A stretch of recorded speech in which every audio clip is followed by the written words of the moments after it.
Life Management Science Labs would like to acknowledge that we live and produce this podcast on the traditional lands of the Wurundjeri people. We'd also like to acknowledge the traditional owners of the lands of our listeners and our international colleagues. We'd like to pay our respects to their elders, past, present, and emerging.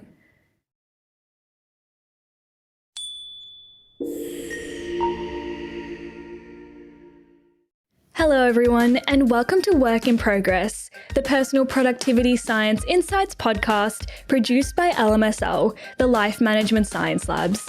We are champions of life management science, providing structured insights informed by science and inspired by practice on key aspects of conscious living.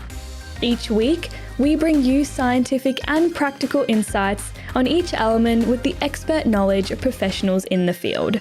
I am your host, Joanna. Let's get started. Hi guys, and welcome back to Work in Progress. I am your host, Joanna, and today I'm joined by Tassos Kotzias to talk about self-esteem and workplace productivity. Tassos is a women's empowerment coach, and he also coaches female executives and business owners to overcome the stress of trying to balance their career and their personal responsibilities. Hi Tassos, how are you today? Thank you, Joanna. I'm fine. Thank you for hosting me. It's my pleasure. And I'm looking forward. I'm excited to get this going and see how we can bring value to our listeners. Yeah, for sure. Thank you for joining us. It's going to be a great episode. Would you like to start off by introducing yourself with a bit about who you are and what it is you do? Sure. Thank you. Thank you for that. So I'm originally Greek, but I'm living in Qatar in Middle East for the last 10 years now with my family and my children. And of course, Qatar is not Greece, but that's another story. So yes, I'm into holistic coaching. I'm a certified holistic coach from the International Coaching Federation with the ACC credential. And I'm focused, as you said before, in women empowerment, how I can help them and support them and bring them value in really relieving their everyday stress and overcoming these challenging situations to balance their career goals, their career objectives, their career requirements with their personal life, family, home, husband, and all these, daily personal responsibilities.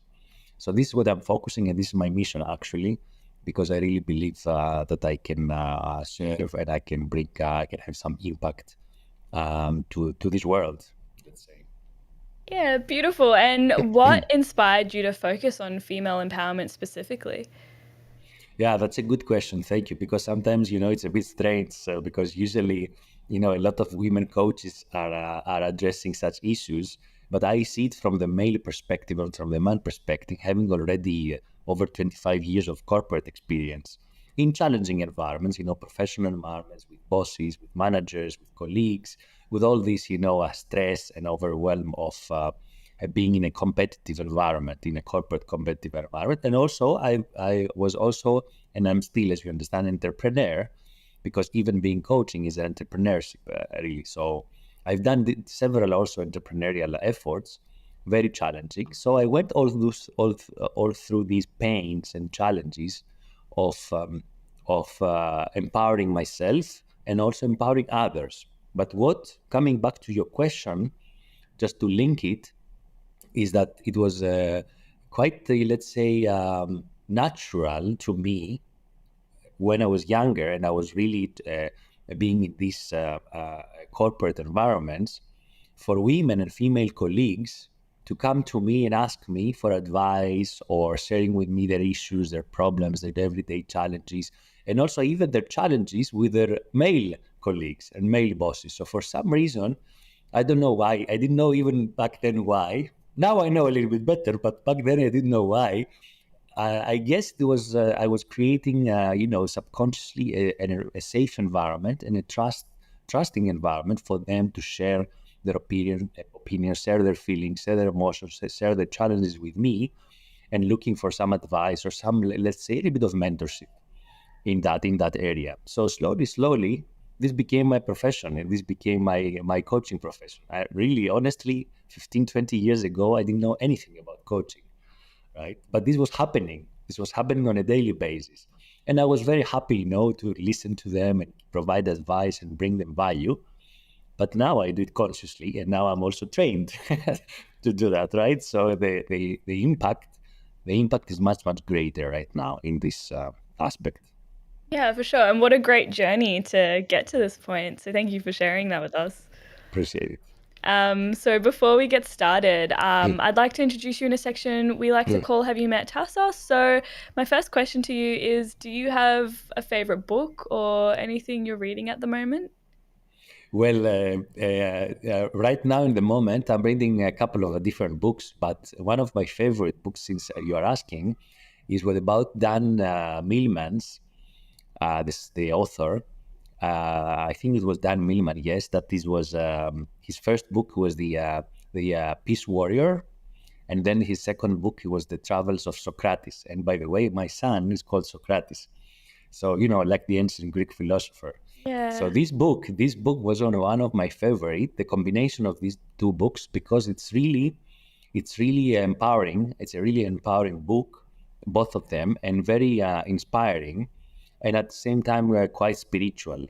So and it resonated with me very much reading them, and actually because of the second book, Travel of Socrates, is we named our son after that, and of course as Greeks, because of the ancient Greek philosopher. But it was a very funny story because I was with my wife. That's why I will never forget this book. I was with my wife. She was pregnant in a nice, beautiful Greek beach, and she was pregnant back then, and she was reading this book, The Travel of Socrates, because I had already read it, and I had recommended this book to her to read. So she was reading that book that day, and I was reading about Plato, right? Yeah. So Plato also was describing about Socrates and about his life and everything. And then as she was pregnant with our son back then, we never gave him the name before. So I said to her, why don't we call our son, our baby, Socrates? And this is how it popped up.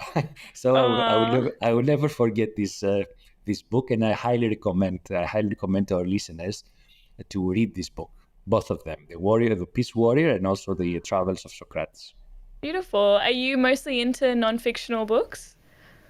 Yeah, yes and no. Depending on my mood, I've read a lot of books, as you understand, about psychology, about philosophy, many books. When I was doing my military service here in Greece, back in Greece, and I was a little bit bored, to be honest, I was just reading philosophy books, but philosophical books for the ancient Greek philosophers and other philosophers around the world. So no, so I can say depending on my mood and depending on my free time and my available time, but mainly depending on my mood and the environment, I can choose different books, of different categories.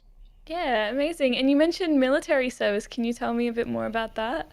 Yes, in Greece it's mandatory. Okay. It's a mandatory service that we all do. I did that when I was 22 to 23 years old for 21 months, almost 2 years, and I was in the Air Force. But I Oh, was wow. ground, of course, ground stuff. I mean, I was not flying. I wish I could fly, but this was requiring a permanent training and a permanent employment into the Yeah. Air Force Academy and all that, right? So, but I was ground staff as a military officer, and I was also a Air Force police, let's say, in a way. So I could scare people out, but I would never scare people. I just wanted to have have some discipline around the base, the Air Force camp, and all that. But I was never going to bully anyone or take advantage of this role or anything. Never. I was never interested in that. I think I was quite more mature than that already back then. Yeah. Yeah. That sounds really great. That sounds like such a cool opportunity. Yeah, thank you. You know what? My only regret, if I can share that, is Yeah. that is that I could have done 6 months, let's say, or 9 months of commando training, let's say, or for Navy SEALs or something similar, instead of doing 21 months that I was a little bit bored in the end, and I thought that I could not contribute any real value to the country, to my country. You see, so I could rather have trained in this challenging, and demanding training. At least I could have learned something very, very useful for me, and I would be more in position to help my country in case something went wrong. But anyway, I could not manage this. It was not up to my decision in the end. Yeah. I think it's really great though that you've had that reflection, and you've had that Definitely, realization. it was a great learning experience in any case. Yeah, beautiful. So my next question for you is movies. Do you have a favorite movie or anything you're watching at the moment?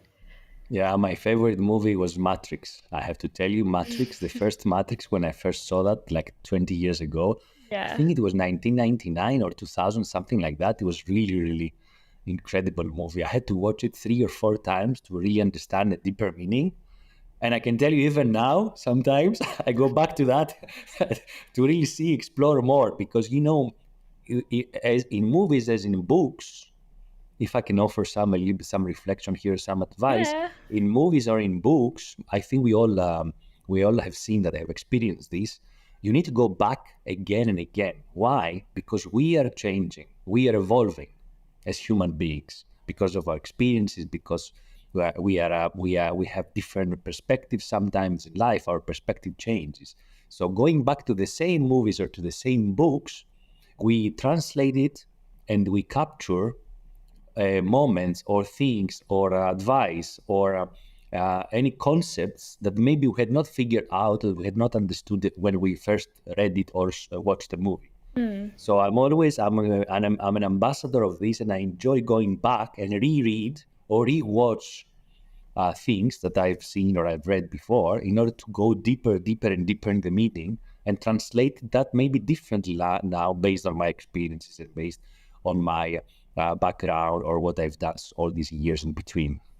Yeah, I 100% agree with you. I find that when I rewatch some of my favorite movies, I learn new things about it and I see things that I haven't seen before. I understand concepts a bit better. So it's a really great process being able to, look back on a favorite show, favorite movie, or a favorite book and just learn something Yes. new.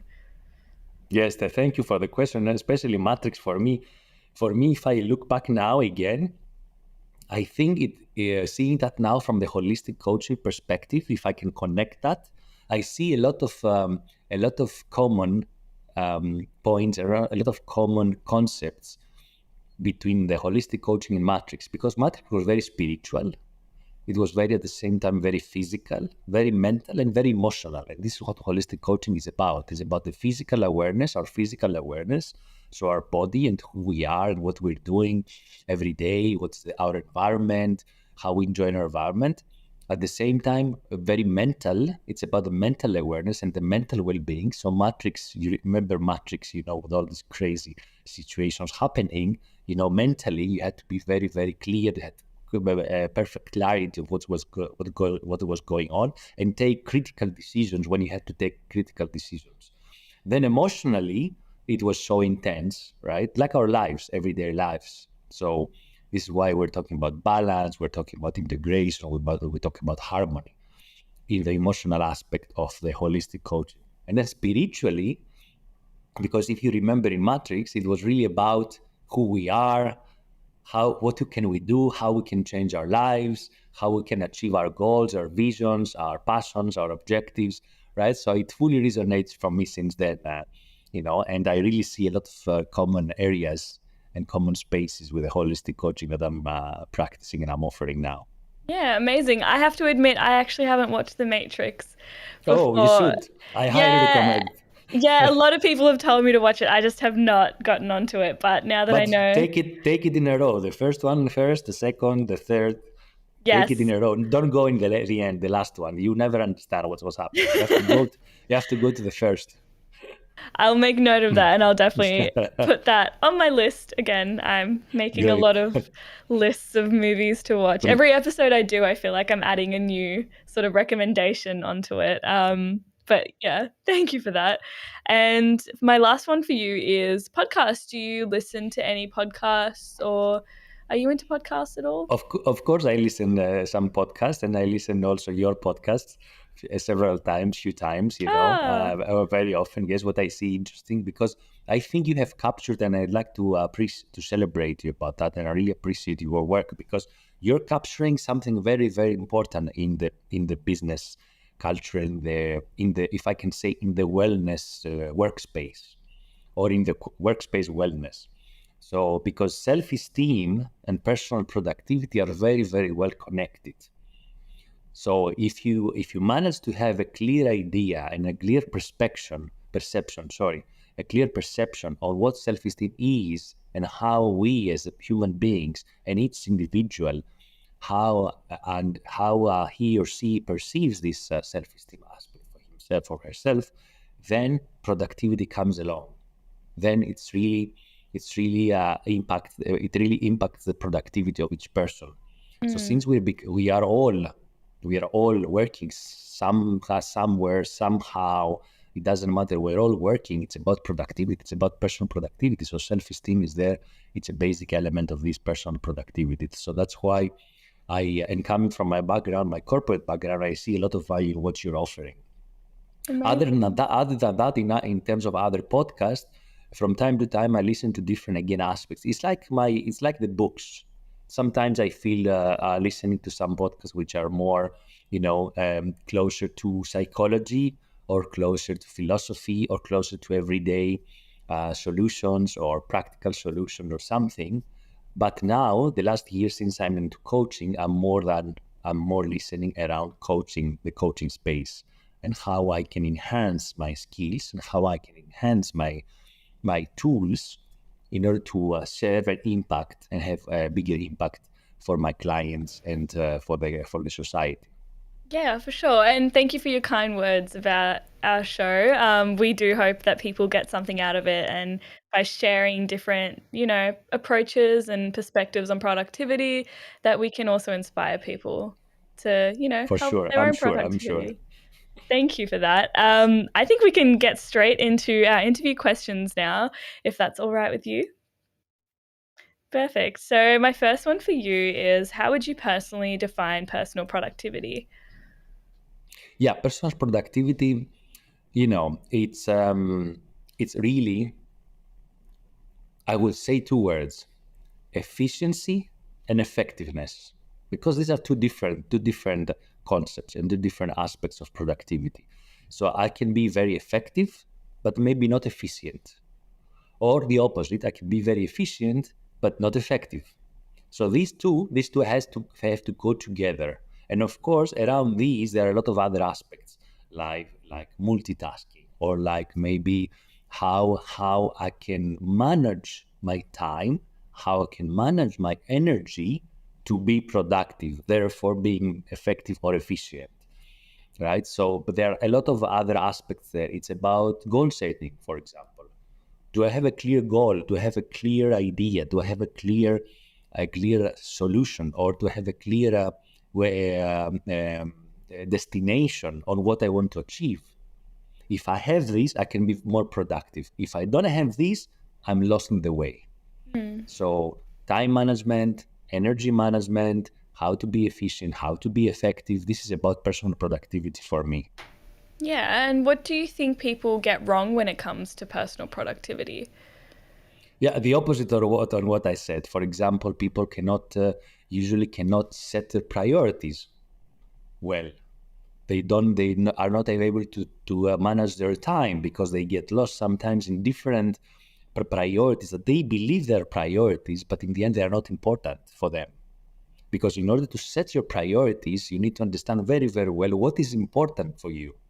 What is important for you when you wake up in the morning? Is it important for you to read the newspaper or go to internet or check social media? Or it's important for you to have a half an hour walking, jogging, running, whatever, in order to boost up your energy, for example, and begin your day? Different things. For some people can be social media, for some other people can be exercising, for some other people can be working right away. So it's really very, very important priorities and the importance of the tasks. Yeah. Because if they're not clear for the people what is the priorities and what's the importance of the tasks, then they either neglect or they don't do anything. So that means that they procrastinate continuously and they don't take action, right? Or they never achieve things in the end. They never achieve things. And then they feel, oh, I'm not good enough. I have not achieved this. I'm not worthy. I cannot do it. How can you say I cannot do it if you haven't given the effort? If you've not put effort behind the thing, whatever this is that you wish to achieve or accomplish. See, Yeah. so this was I see as major blockages of not clarifying priorities and the importance of things, not paying attention and not having a clear goal, a clear objective, And then, all the negative feelings, unfortunately, start to pop in, to to pop out, and come into our lives. Yeah, and as you know, today we're talking about productivity and what you just said, and how it aligns with self esteem. So, would you mind telling us what self esteem is and how you define that? Yeah, that's a challenging question, actually, because sometimes, we get confused on what self-esteem is. I would say that self-esteem basically is our perception, if I can say, or is our personal or subjective evaluation on what is our worth, if I can say that, or what is our values. Because Mm. sometimes we confuse it with self-confidence, but self-esteem is really about how we measure our value, what we believe we are capable of in general, not about the particular skills that we may have, but in general, the value that we have against other people, the value that we believe we have as individuals for ourselves. So I think this is how I will generally, let's say, explain or explain what self-esteem is for me. Yeah, and how does that influence personal productivity? Oh, it can influence it can influence it greatly, because if you do not have this as self-esteem, then maybe you lack the motivation. Maybe you procrastinate, as I already mentioned before. Maybe you don't have this resilience that you need to keep you going. On the other hand, for example, if you have too much self-esteem, then you go to a different angle. You go to a different character, personality, and different kind of behaviors. What else I can say for self-esteem? So if you have low self-esteem, maybe you don't have the focus, maybe you don't have the concentration, because you don't believe to yourself, you don't believe you're capable of doing things. Maybe you're not willing to take risks, for example, because you believe that you cannot manage or you cannot pull it through, whatever this is. So you stay back, you are more defensive, you close you close up yourself, and you don't go out so much to stand up in front of people, for example. You don't feel confident, you don't feel that you have the proper, let's say, value, even to go and talk with people, let's say, in front of an audience. So maybe you have this kind of phobias or this kind of fears that restrict you from achieving things or going out to the world. Yeah, and how do we go about identifying where we lack self esteem, like what areas in our life? Oh, in many areas you can lack self-esteem, but for example, in relationships, in personal relationships, if I feel that if I have a low self-esteem, I'm feeling that not worth, or I'm not enough, for example, to go and meet a new person. Or in a social gathering, I'm not taking any action or any, let's say, proactive movement to go and meet people, because I feel that they will not like me. Maybe I feel that I will feel that they will not be, I will not be pleasant, or I feel maybe that they will, not be able to say what I want to say in a proper way, right? So this keeps me back. For example, that's the social aspect. Professional, in a professional environment, same thing. A little bit what I said already before, maybe I don't take a responsibility for a new project. So, for example, I'm working with a team, right? And my boss is coming and saying, look, I have a new project, it's very important for the company. Who would like to take the lead? And if I have low self-esteem, I will stay back. I will not raise my hand and say, yes, I can do it. I'll stay back and I will wait for someone else to take the lead. And then I will just follow, Yeah. maybe. Yeah, So and in would many aspects, in family the same. As I told you, I'm a father as well. If I have low self-esteem, I will radiate and I will reflect this self-esteem to my family and to my children. And this is something that we have to always be aware as parents, right? Because this reflects direct to the children. Then the children will think that this is the right way for them mm, to go on their lives, right? And march their lives. And then when they're at school, again, if the teacher says, oh, I want to volunteer someone to help me come on the board and write some things or drawing or design, whatever, they will not raise their hand. yeah. And do you think that maybe low self-esteem manifests from fear? Um, it could be. That's an interesting question. Never thought about that, to be honest. It could be. It could be from fear, but only if there was something like a small traumatic experience in the past. I would connect it to that. Because if there was no such experience, such traumatic experience in the past, why would fear be there?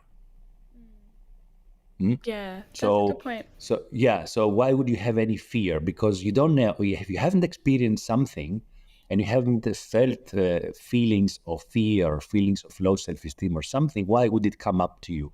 Maybe there are other experiences that brought this low self-esteem in the surface, and this is how you behave. Maybe there was some kind of emotional or physical or whatever bullying, but then again, this is like a small traumatic experience. So the root cause should be somewhere there in order to have this fear.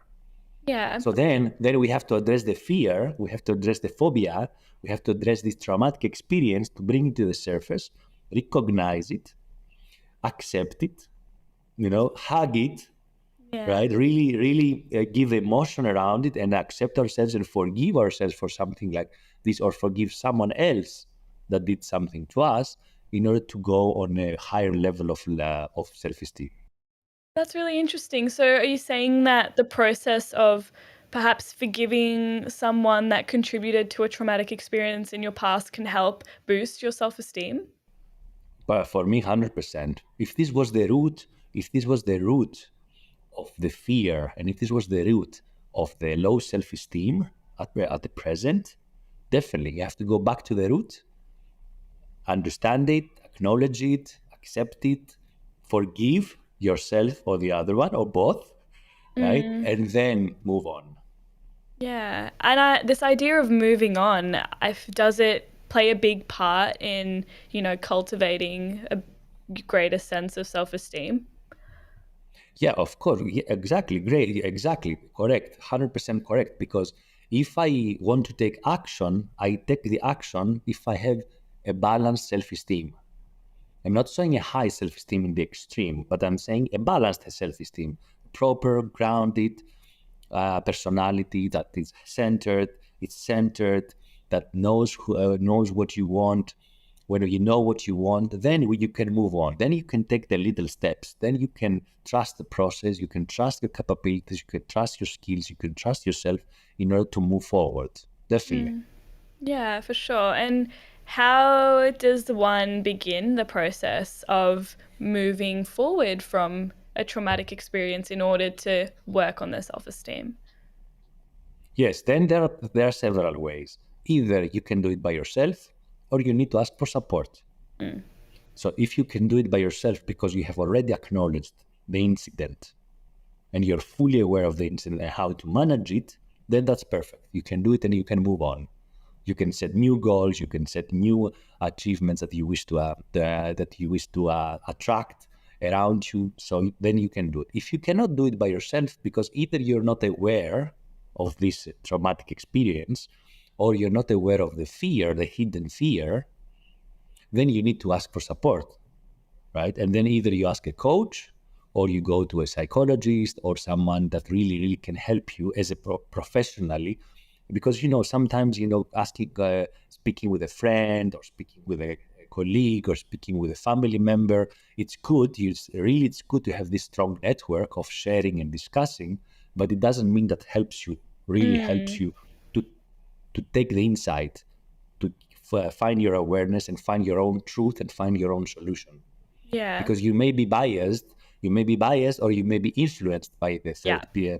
the other people, and then you follow their advice and their lead, and which is not true with you. It's not resonates with your true self. It doesn't resonate with your solution, Mm. the desired solution. So then my advice, not because I'm a coach, but my advice that in some of these kind of challenging, difficult situations, you better get some advice from a professional professional, either coach or psychologist or counselor or whatever you want to call it.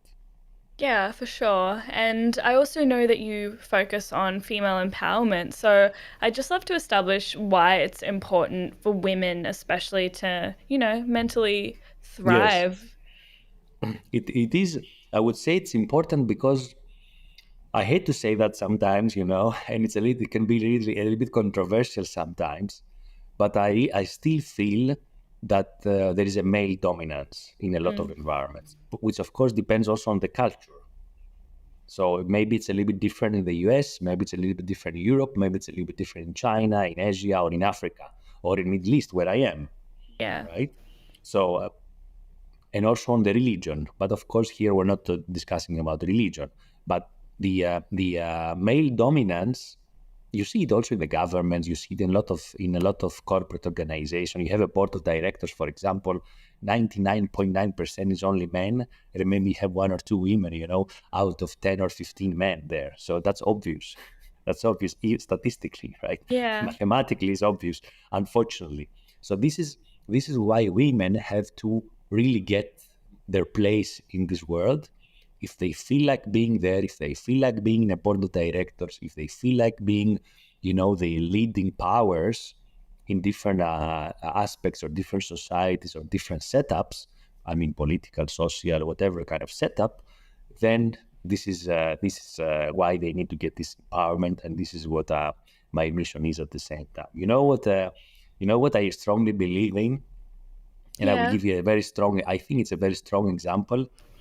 If we have around 200 countries in the world, more or less, right? Give or take. so because sometimes some countries, they are self-declared. It doesn't Yeah. matter. So we have around 200 countries. If we had 200 female presidents of the countries or leaders of the countries, how different the world would be. Very different. I feel like our values and beliefs and, stereotypes would be entirely different. Exactly. You see? So this is my answer basically to your question. And how does then living in this, male dominated society affect a woman's self esteem? It affects it a lot because sometimes, men, we are a little bit sometimes different in the approach. We are different in the approach. For example, we can be maybe more directive, or we can be more aggressive.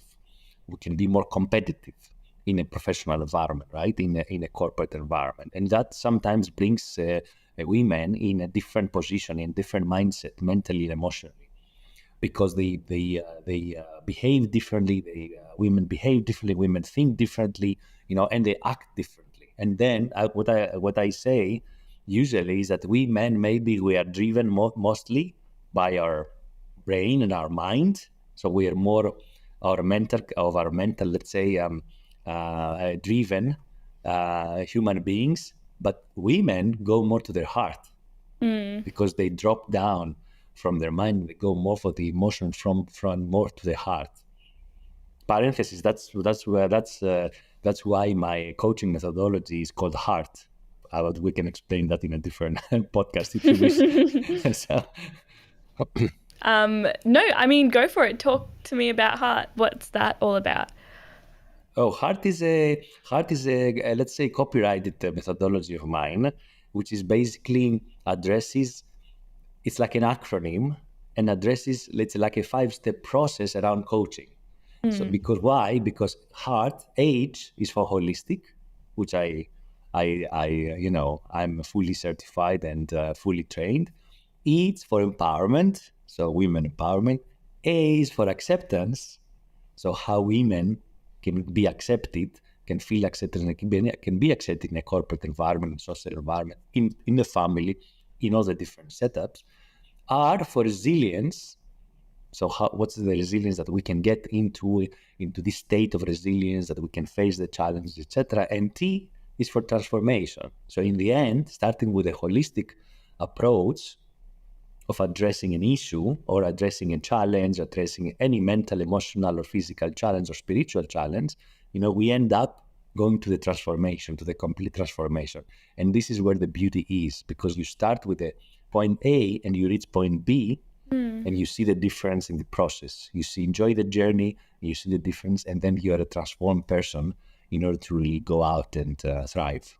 Yeah, and is this applied to life generally or more towards self esteem?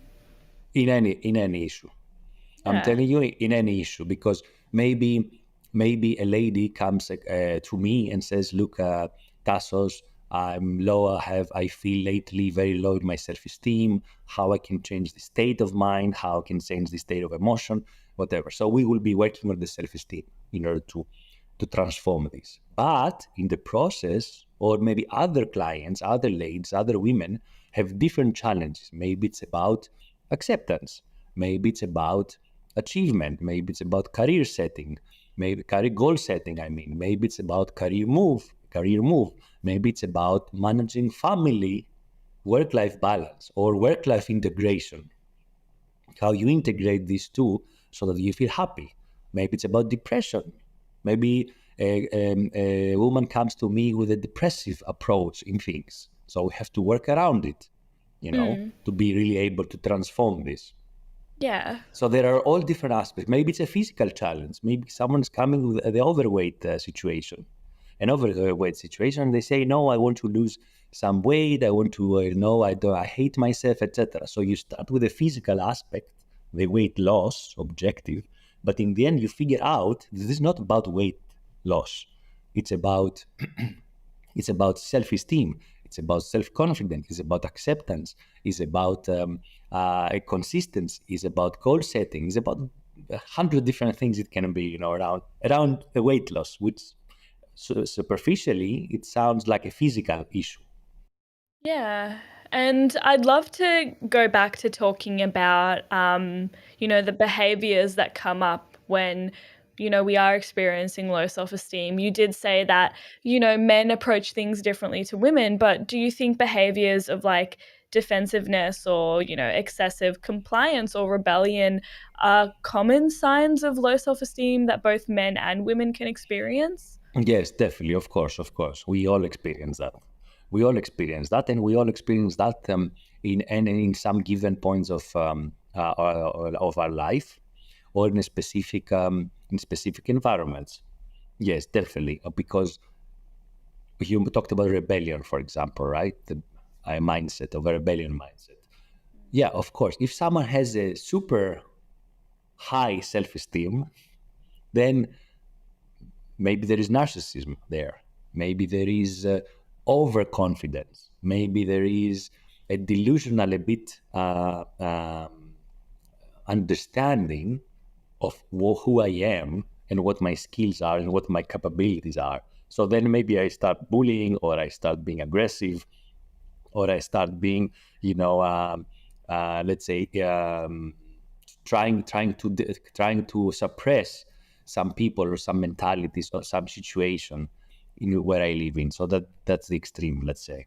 On the other hand, if you have a low self-esteem in that aspect, yes, of course, then you can have other challenges in terms of behavior. Then you're more defensive, or you're closed down, you don't communicate much. So your behavior, you're more of a silent person, maybe more introspective. You don't share much. People don't understand your feelings. People don't understand what you want. They cannot connect with you. You cannot connect with them in the case of low self-esteem. So, of course, different kind of behaviors because of low self-esteem. Yeah, and do you think that high self-esteem could actually be a sign of having low self-esteem? Like you have to project yourself as this person who's really confident and really sure of themselves, but it's masking how insecure you actually could be? Of course, this is a common. Yeah, it's a very good point that you brought up right now, because usually when we are facing a personal challenge, and we are feeling insecure deeply inside us, deeply inside us, we feel insecure, or we feel we have this low self-esteem. A lot of times we're trying to show a different face to the people around us. So we people may think that we are, grounded, that we know exactly what we want, we are very confident, but in the end, in the reality, we are not like this. In reality, we are the opposite. So here, when we're doing coaching and we're discussing about how to address this issue, we're talking about the authentic and the true behavior, and the authentic emotions and the authentic feelings. We're not discussing about the masking or about what we reflect to others, because these can bring us up to a level for short term. It can help us maybe for short term, but for long term success, it doesn't help us, because we really need to transform ourselves authentically and find our levels of balance or these levels of harmony or understanding of ourselves in order to be able to sustain long-term achievement and long-term success and long-term relationships, long-term wealth, or long-term values, beliefs, whatever this is. Yeah, and what are some strategies we can use to, help build these and cultivate this in our life? Yeah, there are different tools someone can use or strategies. For example, network, to be part of a strong network or of a support network, so that there is constant exchange. There is constant also maybe reflection. For example, maybe there is a challenge from someone that we know or someone that we trust, or our coach or our psychologist, whoever that may be, to really reflect on our behaviors, really reflect on our thoughts, challenge our thoughts, because someone needs to challenge us. If someone does not challenge us, our insight does not come up. So this could be a strategy, for example. Another strategy is to really, if I can say that in a way of reflection, to look ourselves in the mirror and say, Yeah. who am I? Who really I am? Who really? What is what is that I want in life? What is that I want to achieve? Do I know that? Do I know who I am? Do I know what I want to achieve? And why I want to achieve this? These are the more challenging questions, Yeah, for sure. basically, to overcome and understand who we are and what we want. Because once we have an understanding about this and we are fully aligned with our true self and our authentic self, then we can change, then we can transform. And is this a process that takes time? It depends. It can take time, but it can be also like in a snap of your fingers, Yeah. depending on how strong the inside is and how strong the challenging moment or the challenging situation we are facing is. For example, you know very well that some people, unfortunately, they are going through the very tough situations, health wise, right? And maybe they're in a life or death situation. Sometimes this is where magic happens, and then everything is shifted, and they're shifting their identity, they're shifting their beliefs, they're shifting the way they consider themselves in the world and everything. So this is where this can happen very fast in that situations, in that critical situations. Or it can take longer. It can take longer because someone is taking his time or her time. He wants or she wants to explore different experiences before they achieve this transformation. Yeah. And I'd like to ask you about workplace self esteem now. So, how does a low self esteem impact workplace productivity? Oh, definitely, it impacts it. In what way?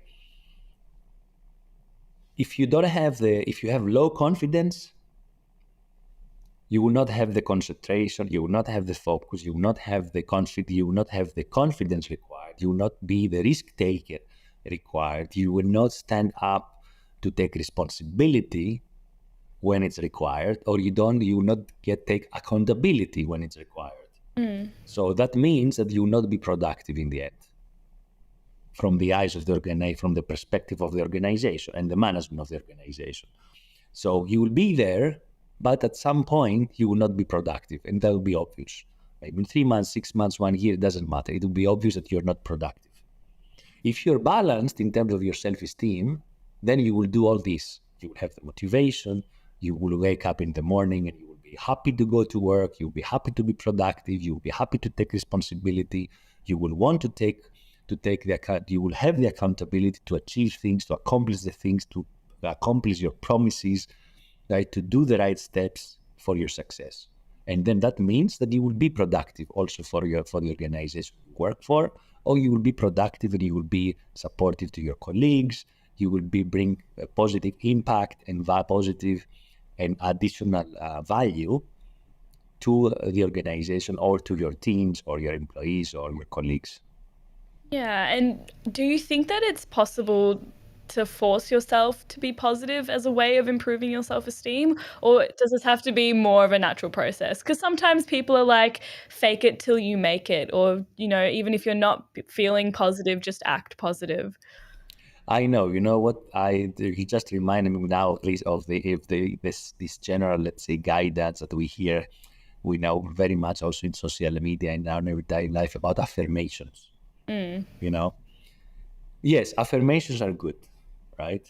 But what if I can say something 100 times? I can say it. Do I really believe it? Yeah. Does it really resonate with me? Is Yeah. it coming from my heart? Is it coming from my center? Or I just do affirming myself. I'm saying I'm enough, I'm enough, I'm enough because I heard it in a webinar or in a seminar or in social media, and I'm just saying I'm enough, I'm enough, I'm enough. So Yeah. yes, positivity can be artificial in a way, but for how long? For one day, for 2 days, for 1 week. If I don't have really the natural instinct of being positive or being optimistic, of having high energy, of managing my time properly, of managing my priorities properly, and I know exactly what is important for me. If I don't know that, then I cannot be positive, I cannot be productive, I cannot achieve something that I could achieve as based on my skills and based on my talents. Yeah. And what happens when we do start to cultivate authentic positivity? Oh, big change, huge change. First of all, we radiate that. So we radiate to the others. Very important. We start smiling, Yeah. right? We start smiling, and this is also very infectious, if I if I can say that, to our environment, right? Because Yeah. then it's really natural and it's not faked. It's really natural. So people understand this subconsciously and consciously. Because if it's either fake or if it's natural, people understand it subconsciously immediately. Mm. Either way we understand this from another person, right? So then we create the impression of this positive approach or this positive person. We create accordingly our impression. So we are either believe that it's an authentic, which an authentic expression, and it's an authentic positivity, so we reflect this back, or we understand that it's fake and we withdraw ourselves and we keep our distance and we don't believe in this person that is faking the positivity. So this is highly important to be really authentic and be able to achieve. And you will ask me now, how do we achieve this? I was going to ask you that. I was I just know. going to ask you that. I was sure. I was sure, because this is a normal question to have. Yes. So how to achieve this positivity? Yeah. My answer there is very simple, but very difficult, very challenging at the same time. Be fully aligned with who you are and with your true self. If And you what does know, that if mean?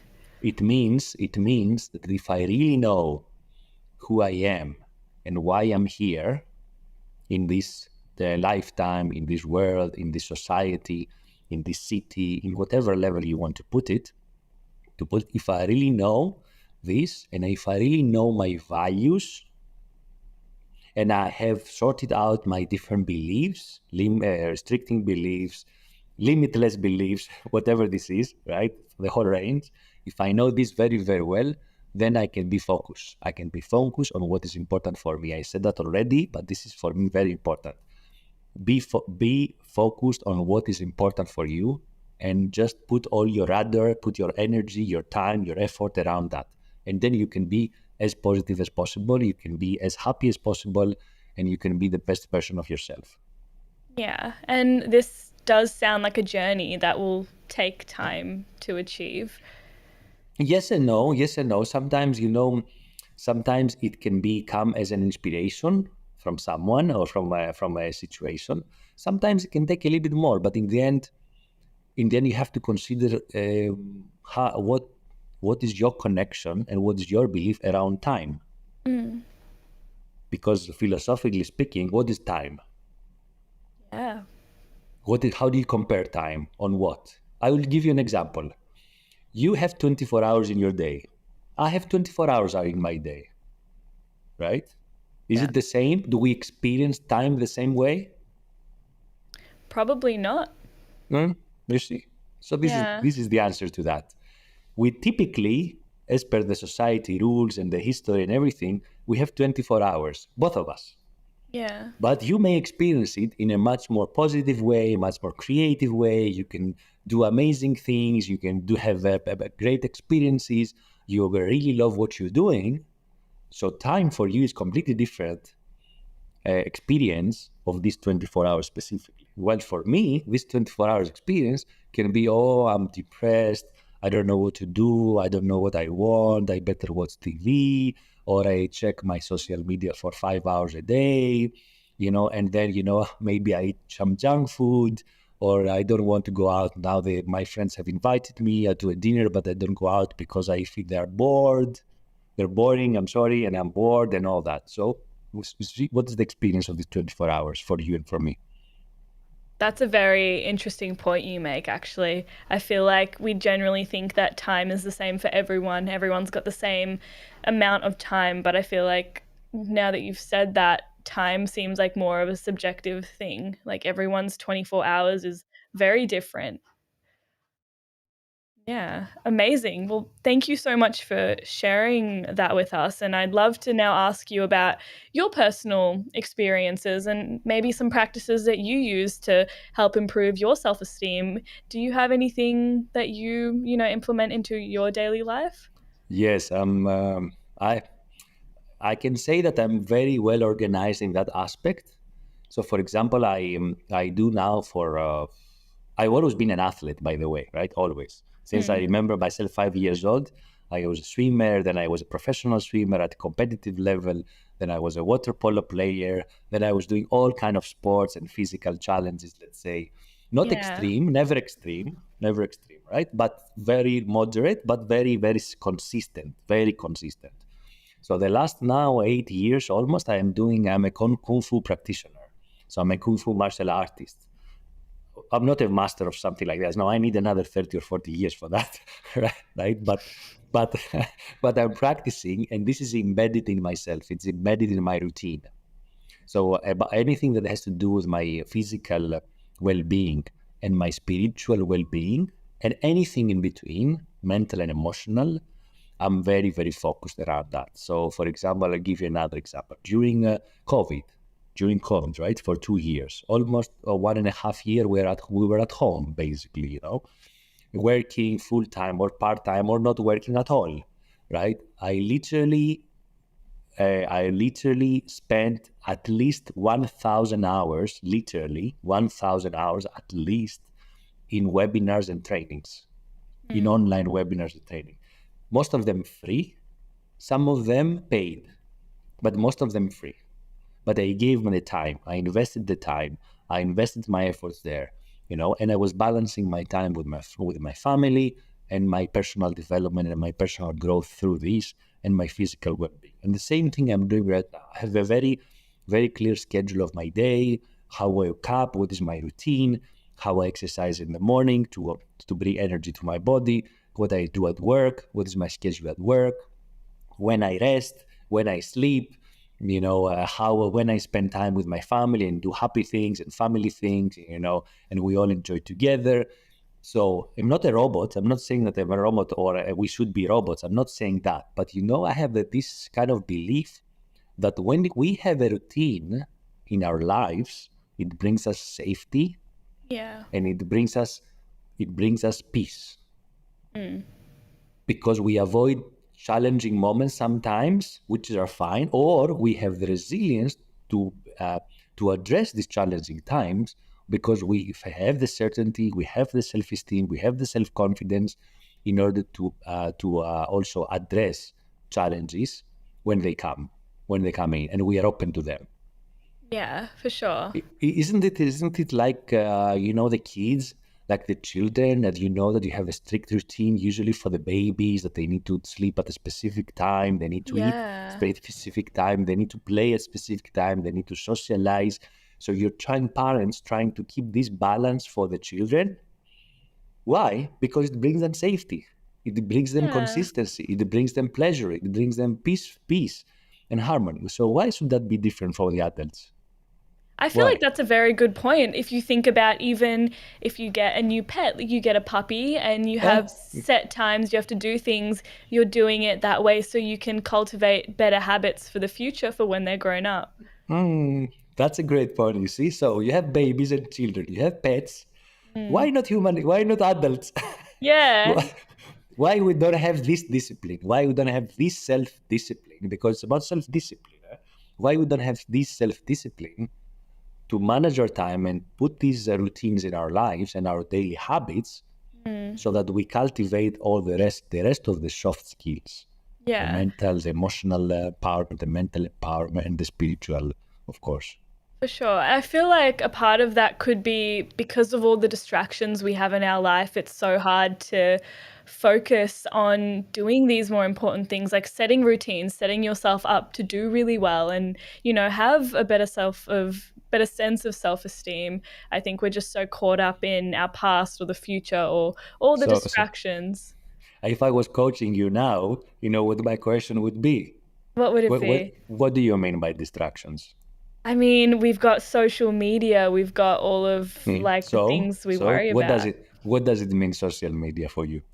Social media, I feel like for me, is a kind of escape or temporary sort of, I don't know, gratification, just getting to look into other people's lives and it takes away from what you're doing in your life. Ah, you see, and why is that? Yeah. Why is it important to take away what you're doing in your life, Why to is it escape from this? Why is why it is it important for you to important? escape from what you're doing in life?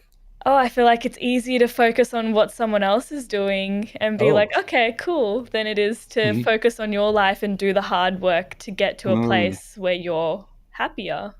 yeah, okay, but then how would you grow if you're not focusing yourself?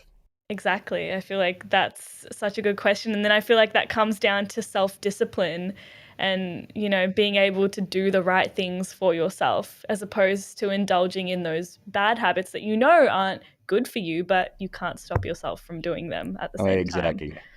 And goes on and goes on. You see It how it does. is. So Yeah. this is the beauty of coaching, right? Because already now with two or three questions, you came up with a couple of insights, and you started before in the beginning. You said in the and I excuse me for challenge you a bit, right? No, that's okay. Live, yeah, but I think it's a joyful conversation to have, and it's Yeah. very insightful. I think because you started in saying, yeah, maybe it's more comfortable to avoid and escape from my reality and maybe see what other people are doing and get gratification for that. This is what you said. And then Mm. you ended up in three questions only. You ended up and saying, yeah, because it's about self-discipline and how I can challenge myself, around these. You see? Yeah. Wow, that's actually very cool. I didn't even know that a few questions could do that. Yeah, it's very interesting, because when I do some webinars in with a bigger audience, and some which is coaching slash training webinars, then I challenge someone as a volunteer for 15 minutes of live coaching in front of the audience, Mm. and it's great what you can achieve in 15 minutes. Yeah. It's a great experience, a magical experience, even for 15 minutes to coach. Yeah. I mean, we just had like a minute of that and already we got something out of it. So that's so amazing. And I'd love to go back to talking about you now. So when you're doing this practice in your life, setting up routine, are there any challenges you come across? Yes, the biggest challenge is the family time. I have to tell you. Yeah. Yeah, but I'm very conscious of that. I'm very conscious of that. And my family is very supportive with that as well, because we respect each other and their personal time. So I respect also my need for my wife to take her time for her self care, right? Because you know what, in the end, if we don't take care of us, of ourselves, and if we are not happy and grounded and positive on who we are and what we are doing, we cannot reflect this high energy. We cannot be there and invest the quality time when we are with others, when I'm with my children. Because if I don't feel well about myself, how I can invest quality time and be present with my kids when we do a family game, when we Mm. watch a family movie, when we are out together in the garden or by the seaside, by the mountain, wherever we do for a journey. Is it that it's like going out in a trip all together, let's say, traveling in a car, imagine, and this is what came to me now. We're driving all together. I'm driving, and we have like a driving for 3 hours, 4 hours, and we do not exchange a single word. Why? Because I have my mind and my brain in my holistic coaching, in my clients, in my duties, in my responsibility, what I will shop, where we will eat, what we need to cook, etc. For example, is that quality time? But if I have sorted out all these, and I'm fulfilled because I know that I'm taking care of myself, I know that I'm doing the right things for myself, then these 3-4 hours in the car driving with the kids can be the most amazing time as a family. Yeah. You see what I mean? Because we are fully present, we're fully there, we're fully communicating, we're fully exchanging, we are saying anecdotes, we're watching the nature outside, and we are playing games with the nature, what we see outside with the windows and all that. I think that's really great. And it kind of reminds me of, when you're on a plane and they say the emergency masks will appear from above you, attend to Yes. yourself before you attend to the person But next to you. It there you reminded are. me of that. Yes, amazing insight. You see, that's a good metaphor. I like this metaphor. I will remember this metaphor. That's the first thing that came to my mind. I feel like Exactly. it's not about the fact that you don't care about others, but you can't properly, focus on someone else if you haven't taken care of yourself. Exactly. You cannot serve in our language, we cannot Mm. serve the others properly if we have not taken care of ourselves, if we have not served ourselves. And I don't say that on a selfish way. I say it on a real taking care of yourself, of your needs, so that you are not because I'm selfish, but because this is what I need. And in order for me to be able to give the maximum that I can to the others, to the other people, to my family, to my friends, then I need to have this stability. I need to have this energy. I need to have this mental and emotional state so that I can offer the best version of myself to the others. Yeah, that's really beautiful. I'm so glad we touched on this point. I feel like it's so important to do self work. Yes, we all need the oxygen mask, as you said. Yes, exactly. We all do need the oxygen mask. I love that metaphor. I'm going to even use that again. I feel like that's probably my smartest moment of Great. today. Appreciate that. I acknowledge you. I acknowledge you for that. Thank you. And lastly, I'd like to ask how this practice has impacted your productivity and your perception in life over time as Oh, you've done this. 100%, 100% has impacted because, I always had this principle in my mind and this very, very strong value for me. How to save energy and how to save time in order to invest my energy and my time, invest them in something useful, something of importance, something of personal growth, something of social impact, something of volunteering, something of really that has meaning to me, right? And to meaning to me by also offering and by also impacting others, because this is what I like to do, right? For example, even coaching. I've done hundreds of hours of free coaching, right? Because I feel that I can offer things to others even for free, not as an exchange with money, etc. Because I do that as a volunteer, let's say, or in some I've done coaching, group coaching for free. For some people they need it. Of course, this does not sustain me financially, so I need to have a balance. Of course, right? We're talking about balance, but Yeah. but I offer my time and my energy because I have already saved this time and energy for myself, and I feel I have a stock of energy and time that I can use it. I can use it valuably for others. Beautiful. Well, thank you for sharing that with us. And just to round off today's episode, I'd love to jump into our open mic section. So, this is just a chance for you to share anything that you're passionate about. So, yeah, what would you love to talk about today? Yeah, my passions more or less we discussed a lot. Maybe I talk too much. No, definitely not. Definitely not. So yes, my passion is traveling. We haven't touched traveling. My passion is traveling for sure. Yeah.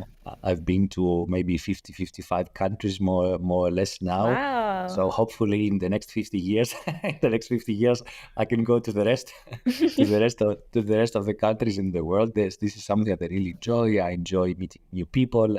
I enjoy tasting new things. Mixing things. When we are cooking with the family, when I'm cooking, I like all these new experiences basically, because I think it's everything. It's about experience. It's about experiencing. Yeah. If even if you have all the money of the world, if you don't know how to live these experiences and enjoy the experiences, what are you gonna do with the money of the world? All the money of the world, Yeah. right? So even if you have this financial ability or financial wealth and abundance, you still need all these experiences, right? And so traveling and experience for me is very important. I feel very joyful. I get a lot of energy from all these meeting new people from different cultures. I've lived also in several countries so far, apart from traveling, I mean, right? So yeah, I will never stop doing that actually. That's so amazing. I I love even, I traveling even, I, too. I got even training. I didn't say that so far to you, but I even got training. I got trained with the Shaolin monks in a monastery in Oh, China before COVID, and I was lucky. It was like 6 months before COVID, so I was not. wow. Yeah, so that was a very strong experience. But Yeah.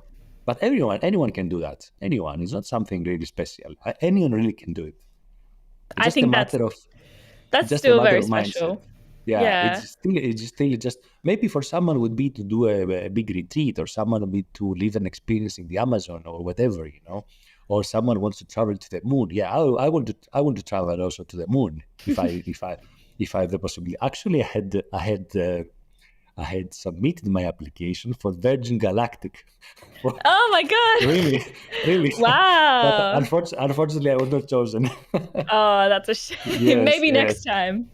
Yes.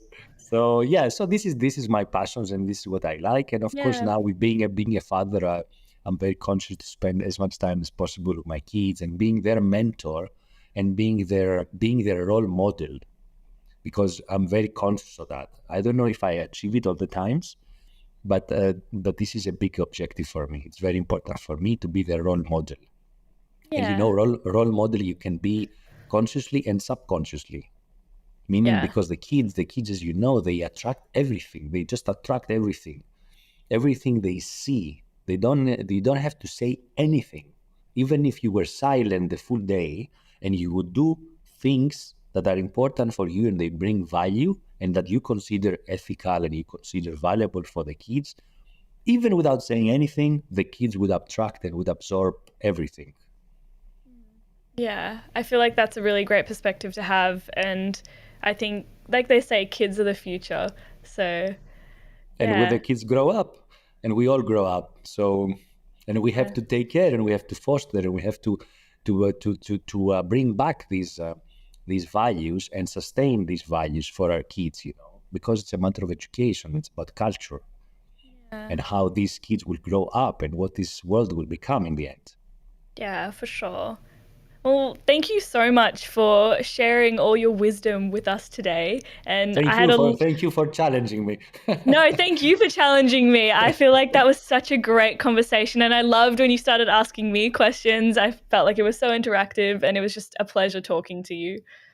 Likewise, thank you. Appreciate being your guest here, Joanna, and why not? Maybe we can do it in the future again. Yeah, of course. It was my pleasure.